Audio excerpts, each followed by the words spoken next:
Maruti Suzuki के numbers आ गए और प्रॉफिटेबिलिटी पे थोड़ा सा एक्सपेक्टेशन से ज्यादा म्यूटेड परफॉर्मेंस है। मतलब है तो कहने के लिए 440 करोड़ से बढ़कर मुनाफा 1012 करोड़ रुपए पहुंचा, पर लार्जली स्ट्रीट एक्सपेक्टेशन था 1500-1600 करोड़ रुपए का। तो 1500-1600 करोड़ के सामने 1000 करोड़ रुपए का मुनाफा आया है, तो ये डिसअपॉइंटमेंट हो सकता है।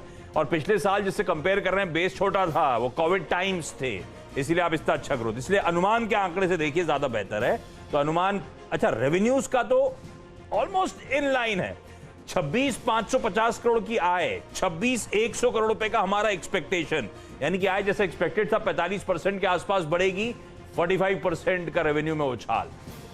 अब तो इसका मतलब फिर ऑपरेटिंग परफॉर्मेंस थोड़ी सी गड़बड़ाई। हाँ, 1912 करोड़ रुपए का इबीटा क्लॉक किया है, 2200, 2250, 2300 करोड़ रुपए के आसपास की इबीटा की स्ट्रीट एक्सपेक्टेशंस।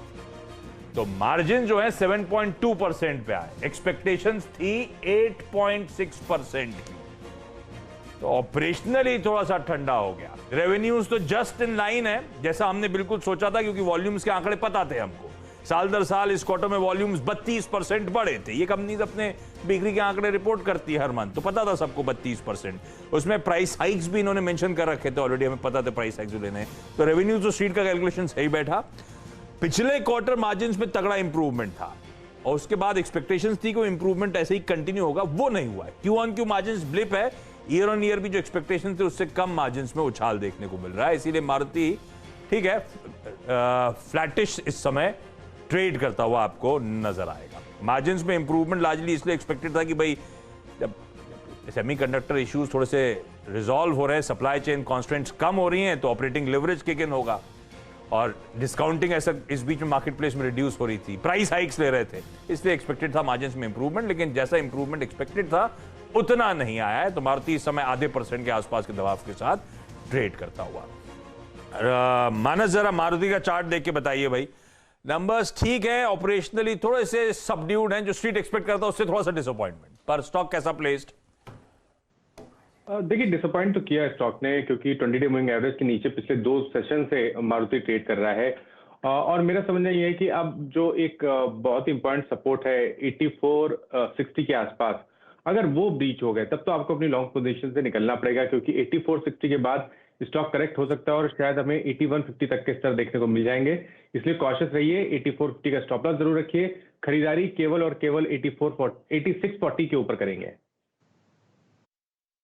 ये क्या हुआ था? ठीक है ये मारुति पर व्यू आ गया। इस बीच आज के कॉर्पोरेट स्कैन का समय हो गया है और हमारे साथ केईआई इंडस्ट्रीज के चेयरमैन और managing director Anil Gupta sir आपको आपकी स्क्रीन पर नजर आएंगे। Gupta sir hi, good afternoon, बहुत दिनों बाद आपसे मुलाकात हो रही है गुप्ता सर। अच्छा, जो नंबर्स आए वो आपकी स्क्रीन पर आएगा। आय में 54%, इबीटा में 39% का जंप। तो आय 54, इबीटा 39, तो मार्जिन करीब 100 बेसिस पॉइंट्स कॉन्ट्रैक्ट हुए, इस बार गिरे। गुप्ता सर पहले तो इसी से शुरू कर देते हैं। मार्जिन में कॉन्ट्रैक्शन लार्जली यही है क्या? इनपुट कॉस्ट बढ़ी, उसी का खामियाजा भुगता है या और भी कोई दिक्कत आई?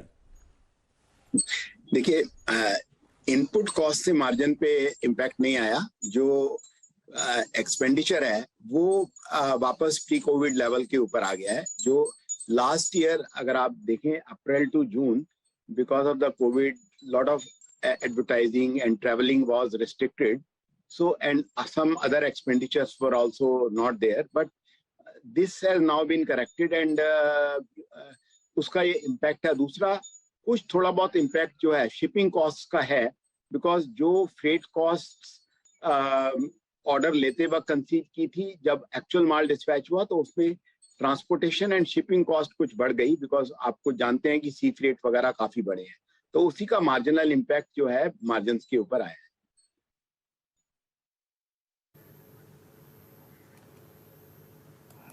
गुप्ता जी, एक और चीज अगर आप देखें, आप सुर्खियों में इसलिए भी रहे क्योंकि आपने सब्सटेंशियल प्राइस कट्स लिए, और अगर आप देखें विभिन्न कंपनियों ने प्राइस कट्स भी लिए। और एक और चीज है कि कॉपर और एल्यूमिनियम के प्राइसेस भी सब्सटेंशियली नीचे हैं अगर आप लास्ट 3 महीने से कंपेयर करें। तो आगे जाके डिमांड जो आगे जाके मार्जिन्स का आउटलुक है, जिस स्थिति में इस वक्त मेटल प्राइसेस हैं, स्पेशली कॉपर, एल्यूमिनियम, और जिस प्रकार के कट्स आपने लिए, मार्जिन्स की ट्रेजेक्ट्री क्या रहेगी, कंफर्टेबल ट्रेजेक्ट्री, और क्या फर्दर प्राइस कट्स की पॉसिबिलिटी है अगले कुछ समय में, जिस प्रकार का डिप आया है कॉपर एल्यूमिनियम प्राइसेस में? देखिए, मार्जिन्स का गाइडेंस हमारा अभी भी 10.5 से 11% के बीच ही है। और जहां तक कॉपर और एल्यूमिनियम प्राइसेस का सवाल है, जो प्राइस कट्स हैं वो प्राइस कट्स ऑलरेडी पिछले 2 महीने में 8 से 10% हो गए हैं, और मेरे ख्याल से अब और ज्यादा गुंजाइश नहीं है, स्पेशली केबल के प्राइस में तो नहीं है। बाकी जो हाउसवायर या दूसरे जो रिटेल प्रोडक्ट्स हैं उनमें हो सकता है कि एक मार्जिनल गुंजाइश हो सकती है, बट अभी उसके बारे में कहा नहीं जा सकता। गुप्ता सर, एक चीज इंटरेस्टिंग थी इस बार, वो जो केबल्स एंड वायर्स की सेल्स जो थी डीलर्स के थ्रू, वो जो नॉन इंस्टीट्यूशनल, उसमें तगड़ा 68% ईयर ऑन ईयर का जंप देखने को मिल रहा है।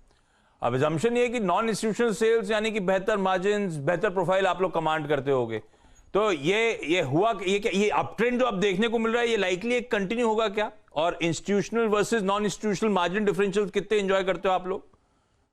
देखिए, ये पिछले 2-3 साल की जो एफर्ट्स हैं, जिसमें हमने डिस्ट्रीब्यूशन बिजनेस को फोकस किया और डिफरेंट जोग्राफिकल एरियाज के अंदर डिस्ट्रीब्यूशन नेटवर्क को बढ़ाया, नंबर ऑफ डिस्ट्रीब्यूटर्स बढ़ाए। पिछले साल में हमने जो नंबर ऑफ डीलर्स थे वो 1600 से 1800 किए।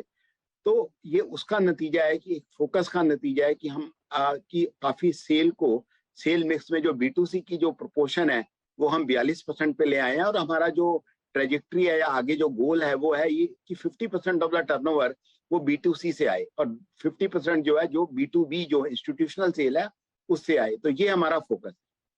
तो अगर आप देखेंगे कि इंस्टीट्यूशनल सेल जो है टोटल 49% ग्रो हुई, बट जो sales through dealer network is grown by 68%। Teaser दे दूं पहले, 4 का चौके की अगली कड़ी, हमने सस्ता ऑप्शन ले लिया, चार्ट का चमत्कार कुछ देर में आना है और समित के पास जाएंगे, एक और बढ़िया ट्रेड हमारा इंतजार कर रहा है। इस बीच गुप्ता सर, ऑर्डर बुक का क्या हालचाल? अच्छा, लास्ट क्वार्टर कहा गया था कि भाई कमोडिटी की कीमतें बढ़ रही हैं, प्राइसेस बढ़ रही हैं, तो कुछ ऑर्डर्स के डिफरमेंट्स हुए थे, टले थे, वो अब इस Q1 में वापस आने शुरू हुए हैं, फ्लोज वापस शुरू हो गए क्या?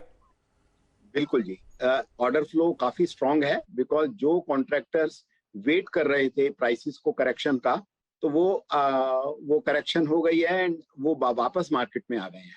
जहां तक ऑर्डर बुक का सवाल है, अभी हमारा रफली 2700 करोड़ रुपए का ऑर्डर बुक है, जिसमें रिटेल की ऑर्डर बुक हम इसमें शामिल नहीं होती है, बिकॉज रिटेल का कोई ऑर्डर बुक होता ही नहीं है, वो ऑर्डर आते हैं और एग्जीक्यूट हो जाते हैं।